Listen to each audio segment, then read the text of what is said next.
I have not seen a lot of other racing movies, but the ones I have seen tend to err on the side of incredible and ridiculous. There's nothing worse for a car person than watching a movie and seeing something totally out of context. You're watching, say, like a period 50s movie, and a 70s Volkswagen Beetle goes by. That's the most annoying thing in the world to a car person. I love cars, I love racing, I love all that. And so I got really geeky with the detail and trying to get it all authentic.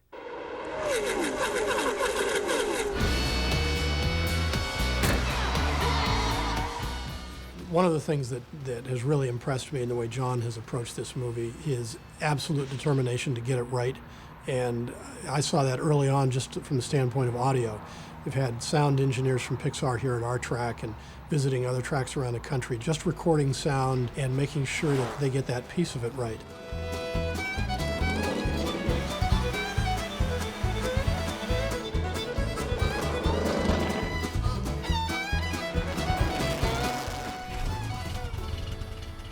Cut. You'll hear that in the movie.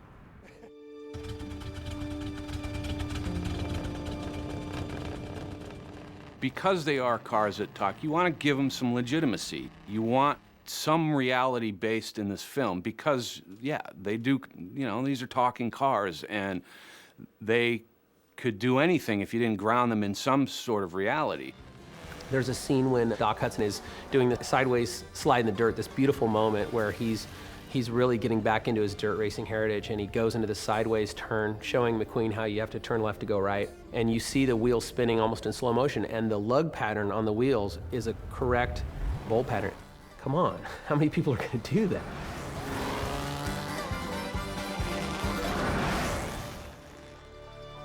There's these icons in the racing world, and I got to meet them, and I got to talk to them, and the more I talked to them, the more I realized I want them in this movie, because you can't reproduce the way they sound. The Hudson Hornet was my inspiration. That was the one. You really felt like you meant it. That was great. You can't reproduce the authenticity that you hear in their voice. I just hope Lightning's okay. I sure would hate to see anything bad happen to him. Their understanding of the sport. So what makes race car drivers better than average drivers is they don't panic. You got to sit on a hot stove and pee ice water. Not a lot of guys can do that. It's hard to do. Oh, he's got it in the bag. Call in the dogs and put out the fire. We're going to crown us a new champion. I think one of the things that appeals to people as fans of motor racing is you see guys going fast around a racetrack, and we all drive cars, and we all have that sense that we could mash the pedal and do what they're doing ourselves. And until you get in a car with a professional driver going around a racetrack, it's really difficult to understand how skilled these guys are relative to what the rest of us can do in a car. All of the animators who were working on this movie came and spent a day at the track, and it's an amazing sensation, and I think having them go through that experience and understand some of the dynamics was a pretty key element. I love this job!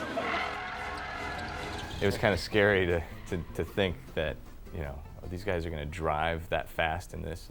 They were just so casual about it. They weren't even taking it to the full extent.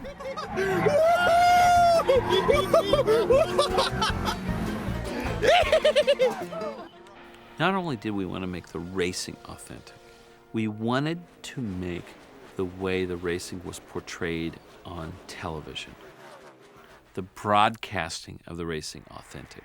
I went running to my office. I said, John Lasseter wants to have a meeting with me. And she says, why? I said, hey, they say he wants to talk about racing on TV.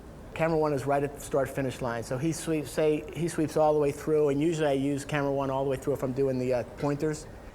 Camera three is the exit of pit road. Season points lead, heading into the final race of the season. The racing scenes just knocked my socks off. They did exactly what we talked about and what they said they were going to try to do, my little suggestions, and they put it all together, and it was like everything I want to do live for Fox.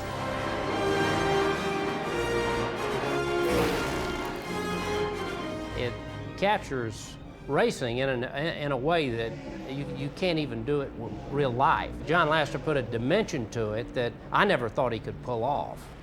It doesn't matter what it is. If we do something in our movies, we make sure that it's correct, that it's right.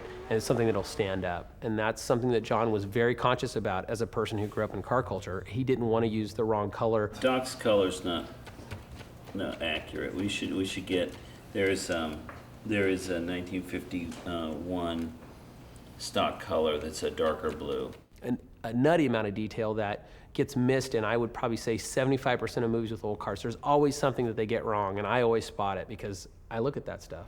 And as far as I know, we did a pretty good job of covering the bases on this movie.